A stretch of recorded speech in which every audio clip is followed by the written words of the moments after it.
Welcome back, everybody. Today I'm going to teach you how to send elements to the back in Figma.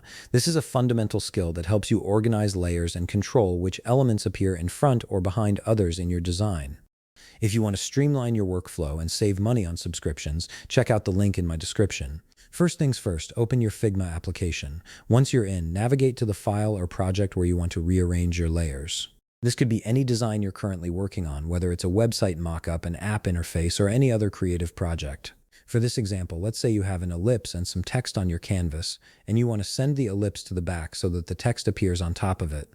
Figma gives you two straightforward methods to accomplish this, and both are equally effective depending on your workflow preference. The first method involves using the right-click menu. Simply right-click directly on the ellipse that you want to move. A context menu will appear with several options.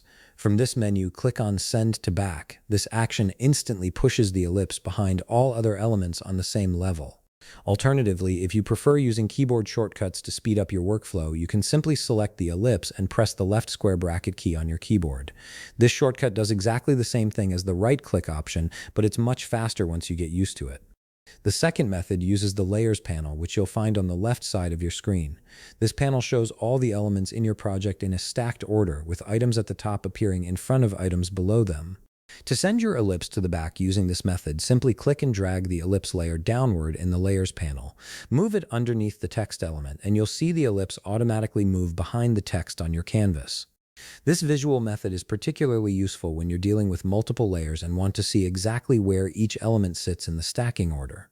And that's it. You've successfully learned how to send elements to the back in Figma using both the menu options and the Layers panel. These techniques give you complete control over your layer hierarchy and help you create more organized professional designs. If you found this video helpful, please leave a like, subscribe, and see you in the next video.